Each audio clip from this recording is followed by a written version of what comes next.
welcome back, everybody. It's Two Guys in a Stack of Comics. We're coming to you live from Dragon's Lair Alamo Ranch, where it is D&D night. So if you may hear a little background noise. We'll try to make sure the volume matches. Several D&D adventures going on around us tonight. So today what we want to do, we wanted to go through and kind of rank these Spider-Man movies, kind of 1 through 8. We're only going to be looking at the live-action Spider-Man movies. We won't talk about the Spider-Verse or anything animated. Another video. That will be another one. Me and Mike have some drastically different opinions on the Spider-Verse films. And we'll talk about that, and kind of maybe one of the few times me and him have a major disagreement on a comic book thing. But we wanted to go through and kind of rank the 8 live-action Spider-Mans that we got, movies we had. So that's the 3 Tobey Maguire films, the 2 Andrew Garfield films, and then the 3 Spider-Man movies that are in the MCU. Spider-Man. So not counting Infinity War or so we got Endgame or Civil War. We got Garfield, and we got Holland. So we're going to rank the movies kind of 1 through 8. Obviously, we'll kind of go from 8 to 1 and then go to the top. Obviously, below, whatever you think, put in the comments. If you disagree with us, what's your list? That'd be great to see as well.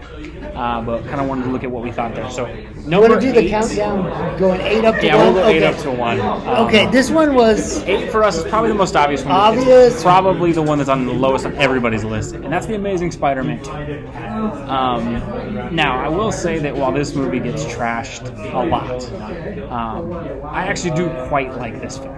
I think... It's not Andrew Garfield's fault. Yeah, he is a great Spider-Man. I think the costume in this movie is the best live-action Spider-Man costume we've had. I love Andrew Garfield doing Garfield Spider-Man. Played him incredibly well. You can tell he loved it. And he gave the weight to the character that it needed. And in these movies where Garfield really only shined to me, the comedic elements of Spider-Man, the talking and joking while he's fighting, he does well. The serious, emotional stuff where he has to handle his grief, things like that, he does well. And I thought they balanced the humor of Spider-Man really well in this movie. There's a scene where he's fighting Electro and he kind of has like a firefighter's hat on. All of a sudden he sprays him.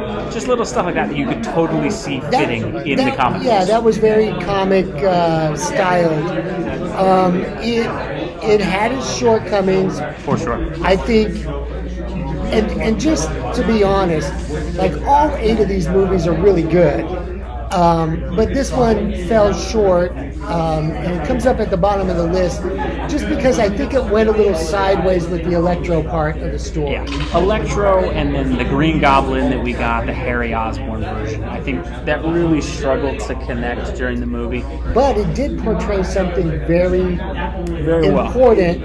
In it. So, death of Gwen Stacy, one of the most important comic book moments, especially in the history of Spider-Man. In the history of all of comics. Yeah. Watching that film in theaters, I do remember just the absolute silence throughout the theater and how well done that scene was. And I remember watching this movie with who was at the time my girlfriend, now my wife. And she didn't know a lot about superheroes, and so she was so excited. I think it was the first superhero film But she was willing to go to a superhero movie with you. That should have been your first clue. I always told her how much fun superhero movies were. You enjoy yourself. And as the scene's building, I can kind of see where the Gwen Stacy scene is going. My wife, my time girlfriend, does not know the comics. And so as it's coming, I'm trying to sit there like, do I tell her what's about to happen or do I not? And of course, it ends up having where she dies, and then my wife was mad at me for like an hour after. But it was so take me to that movie. Well done, the way they and the way Garfield delivered in that scene. It was amazing. That alone makes this movie worth watching. There's a lot of missteps. Electro is a misstep. Goblin is a misstep. But all the setup for the Sinister Six. Who was it? Emma Stone? Emma Stone, yeah, she played a great Gwen Stacy, and they got that part of it done well. And I think of all the Spider-Man movies, this was a great example of Spider-Man's love life portrayed well on screen. So it does finish at the bottom, but it definitely has like an honorable mention for some great scenes that they do. Right, we wanted to give it its honorable mention. Give it some spotlight. Number 7. 7, we have Spider-Man 3. Probably another obvious one. This one's normally pretty low for most folks. Although I do love the jazz scene. I'll be honest. That scene gets hated. But I love jazz, so I was like... Spider-Man when he's dancing on the street to the James Brown music. I know that seems ridiculous. In the jazz club? In the jazz club scene. I love that scene. They're ridiculous scenes, but I do smile quite often with it. I get it. Ultimately, where this one fell apart is what everybody kind of points out. the Sandman storyline is great. The Venom storyline is just so forced into the film and doesn't have a lot of room to breathe. Although it looks really cool on screen. Venom looked cool on screen. I think when they do portray him at the end, they did a good job of capturing kind of the original sort of Todd McFarlane kind of spirit of Venom. But it didn't really deliver the way the other ones did. The Harry Osborn Goblin plus the Sandman plus Venom just dragged on a bit too much, and I think you could kind of tell the heart wasn't in on some of those scenes compared to the first two. It's still an enjoyable film. There's still some really great action. The first fight scene between Spider-Man and Sandman, kind of taking place in the back of that bank car, the armored car, and was really cool. What was the guy's name that played Sandman? Oh, Thomas Hayden Church. Thomas Hayden Church did an excellent job. He did a great job. I like. And of course, you've got J.K. Simmons just killing it as Jonah Jameson. So there's always highlights to these movies. I do think there's way too much harsh criticism shown in Spider-Man 3, but it does fall short, I think, of the majority of the Spider-Man films. Coming in at number 6. Number 6 for us, we have Spider-Man Far From Home. So this is the Tom Holland second route, obviously having Mysterio in film. I love that movie. I love the locations. I loved being introduced to Mysterio. I'm not a Marvel fan, so to speak. Yeah. And I don't really know Mysterio as a character. So I was very intrigued. I thought, I'm mainly a DC guy, but I've always loved Spider-Man. I've always thought he's one of the most relatable characters, just period, in all of comics. And so one of the great things I think this film did, I thought it did a good job of capturing a good teen conflict for Spider-Man. And that, when you look at those early issues of Spider-Man, so often he's like throwing his costume away and mad because it's wrecking his dating life, especially those first 50 issues with Stan Lee and Ditko, where he's constantly trying to date Betty Brant at the time as his love interest, and he's always so mad at being Spider-Man. And that movie did a great job of kind of showing that conflict for him, where he just wants to put Spider-Man aside. I think the way they did Mysterio as well, the scene where Mysterio is initially fighting Spider-Man, and Spider-Man's trapped in like a globe and stuck in the illusions. There's so many things that look like they're directly from comic panels. Really, really cool. It was really, really well done. Where I would put this lower, there's a lot of MCU integration into this movie, where you can tell, a lot of the death of Iron Man into the movie, which makes sense in the terms of the MCU, but in terms of a Spider-Man story, it kind of, I think, took away a little bit from Peter's character. The other part I will mention on this as well, the Zendaya and Tom Holland relationship with Peter and MJ in this movie, where she kind of finds out his identity. That was really kind of cute. how they work together.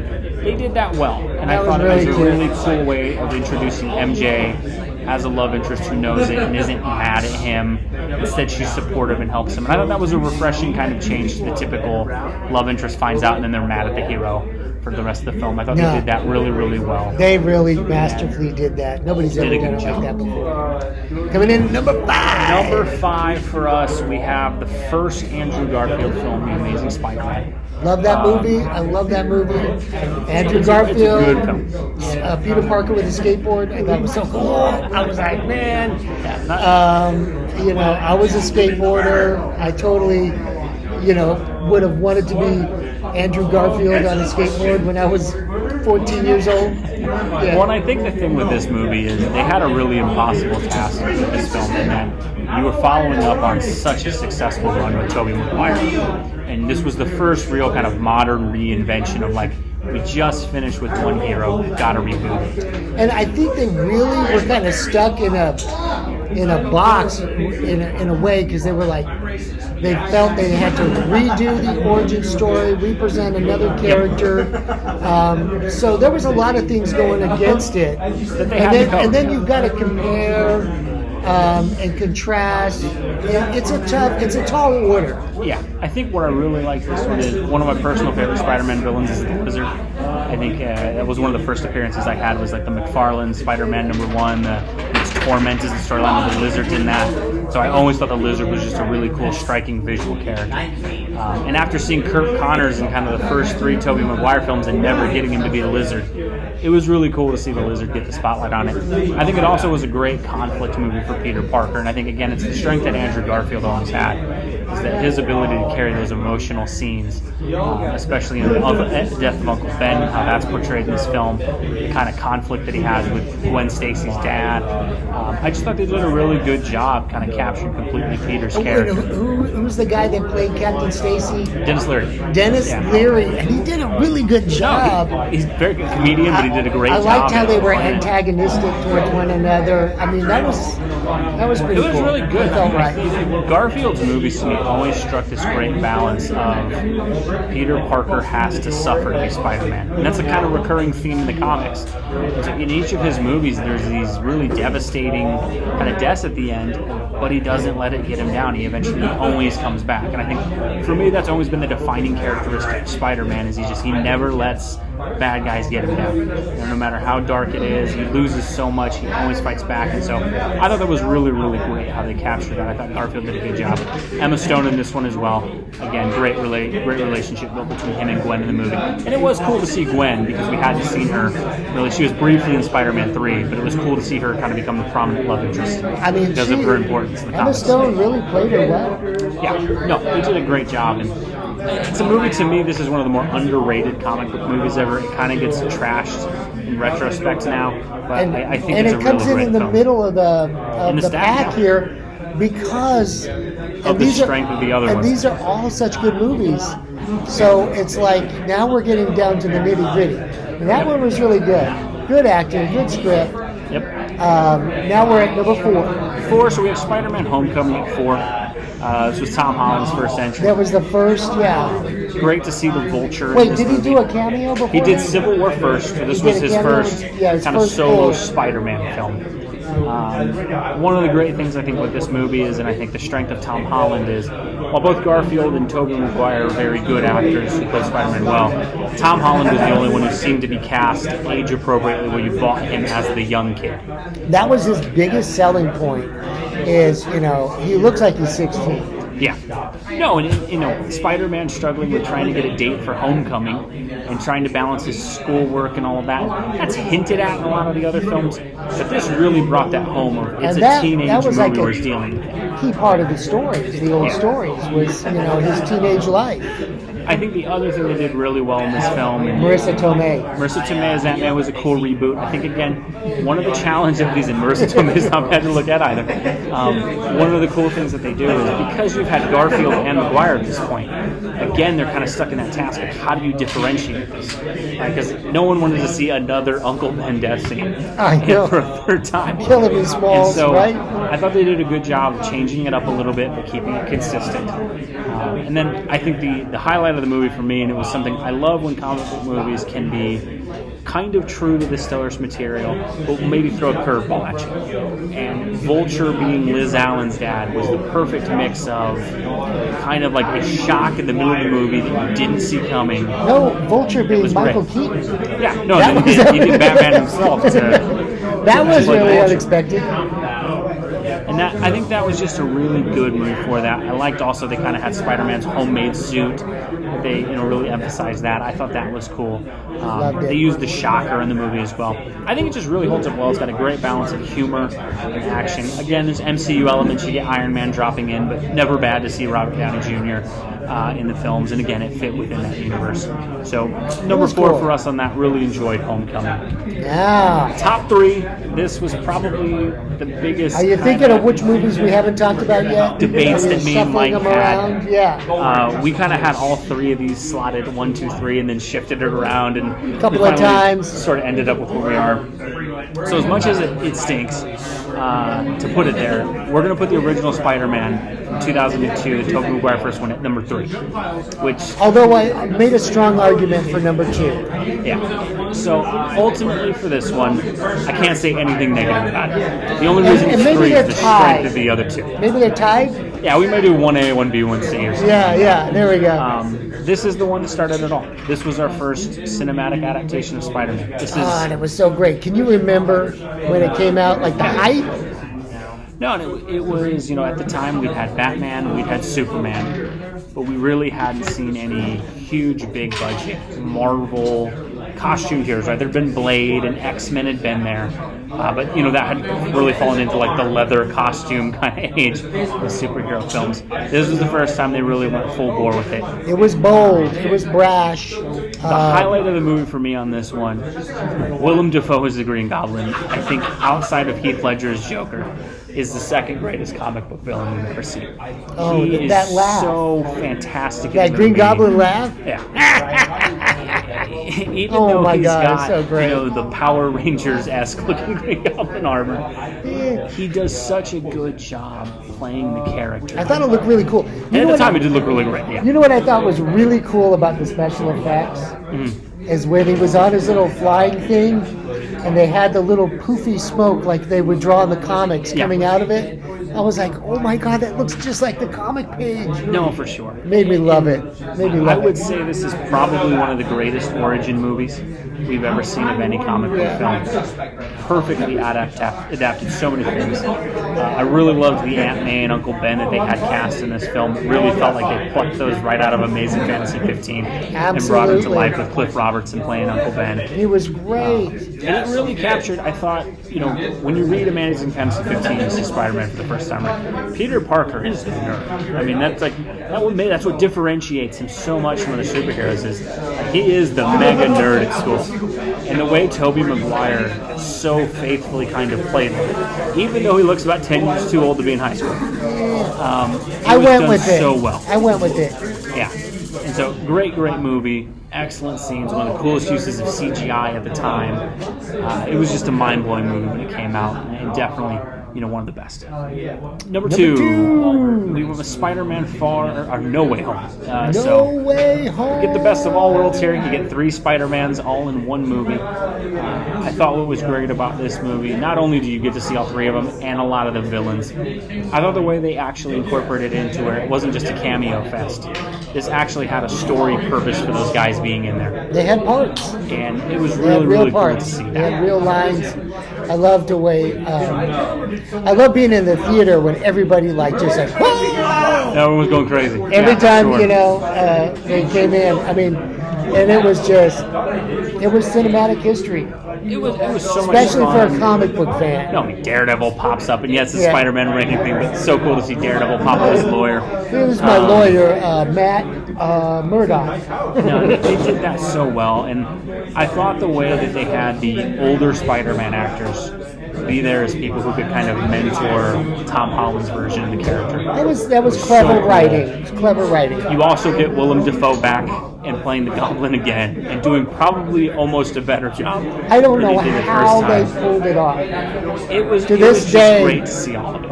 I don't know how they pulled it off, but they did. It was brilliant. And, when you get that scene of the 3 Spider-Men all swinging into battle together, I don't know how if you love comic books that you don't just enjoy the heck out of that happening. It'll probably never happen again. That is a once-in-a-lifetime movie. Well, I think the thing and it was amazing. We're getting all these multiverse movies now. We're getting these movies that are filled with cameos just for the sake of it. This movie did it right. This movie integrated those characters with a story purpose, and they were there not just to be like, ooh, for 5 seconds and look at them. Alfred Molina. They actually had something. Yeah, you get Molina back, you get Sandman back, you get Lizard back. It was just an incredible amount of fun. Truly, I thought captured a lot of the greatness of Spider-Man. But not number one. Number one, and I think this would probably be number one on most people's list. How could it not be number one? It's got to be Spider-Man 2 is the number one Spider-Man. Oh my God, Spider-Man 2 was just amazing. It was incredible. It was, after the success of the first film. Yep, to actually up the stakes. To make it better, it's like, and having those 2 successes in a row, arguably is why we have MCU, DCEU, and all this stuff. Yeah, because you could see, had one movie. If the second movie had tanked or fell short, we don't get these movies. I don't think it would have continued the way it did. So you can't underestimate the importance of the success. And the reason it was successful, they had a strong cast, strong script. The script was good, and you can't. And this is what the modern movies take for granted. You can't underestimate the strength of a good script and how far it'll take you. Yep. A good script can trump a low budget. Yep, absolutely. A good script can take the story from one point to another. You got to have a good script. I mean, that's just all there is to it. The most impressive thing about this movie is I think it's still the greatest example we've ever seen in a comic movie of making you care about your main character. The Peter Parker parts of this movie, what he suffers in the film, how he goes through this entire arc. It is so cool and so relatable and so much aware. It captured, I think, the essence of Spider-Man. And the reason I think Spider-Man has always been such an enduring character, and even though Spider-Man's not my favorite comic book superhero, he's probably the one I feel the most attachment to as a reader. Because all of us remember at some point trying to get the girl and striking out and not getting her. Struggling with something. And this captured that so well. Of Peter Parker trying constantly to do the right thing and always getting it thrown in his face. He can't. And then I thought, again, what a great illustration of the Uncle Ben with great power comes great responsibility of to get his social life in order he quits, but he continues to see what him quitting is doing. He can't quit. It was such a great story arc, so well done. And it made it to where you didn't care when he wasn't in the mask because the scenes where he's just a human being, Peter Parker, mean as much, if not more so, than the Spider-Man parts of it. Yeah, and you think about the other thing that we complain about the modern movies. This was a one-hero movie. Yep. And because there were no heroes. And, if comic book movies survive, arguably they're going to have to go back to that Go back mode. to this mode. Give me one character, give me one story arc, let me savor the flavor of the whole experience. Of that character. Yeah. And it's kind of like you get these multiverse, hodgepodge movies.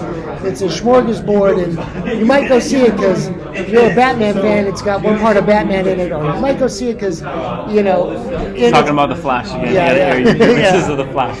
But and it's like you don't need. I mean, the Avengers was the Avengers, and Endgame was the Endgame. But a Spider-Man movie should be Spider-Man, a Batman movie should be Batman. And this a movie Flash understood movie that. should be a Flash movie. And I think the greatest thing this movie does, the fight scene between Spider-Man and Dr. Octopus, that scene's almost 20 years old. I think it looks better than any fight scene we have in modern films, period. I don't know how they pulled that off almost 20 years ago. One of Stan Lee's biggest things was you got to care for the villain. Yep. So he wrote these villains from the very beginning, from FF1 all the way forward. He wrote a sympathetic villain, so you may not root for him, but you understand. And that came through in that movie. With Alfred Molina playing Doc Ock. Oh my God! And he did such a good job. And his wife, and they had him over for dinner, and the whole. That entire relationship that they spent time on It was really brought worth it. so much to the movie. It paid off in a big way. And it's one of those things. It's just a masterwork by Sam Raimi, by Tobey Maguire, by Alfred Molina, by everybody involved with the movie of bringing these characters to life. And I think the coolest thing about it is you could tell how much those actors and the writers and everybody involved cared about getting this right. Cared about Spider-Man and telling a Spider-Man story. From the homage to the fifth cover of Amazing Spider-Man 50 with the trash can, super trash can. Right, that's a classic shot that they put in there, and you knew that was a call out to the comic fans. And it was so cool to watch that, to see a director, an actor, and everybody at the top of their game, and to absolutely deliver. And it's still one of, if not the greatest comic book movie of all time. It's up there with The Dark Knight and anything else. I think it'd be very hard pressed to put together any list of comic book films and not have Spider-Man 2 in the top 3 or 4. It was amazing, and like I said, if it had flopped, we probably don't have what we have today. Yeah, you wouldn't have all the Batman movies. Certainly not an MCU. You wouldn't have an MCU. But let us know what you think below. What would you rank these as? Where do you agree with us? Where do you disagree? And we'll be back with other videos. But thanks as always for watching. 2 guys, stack of comics.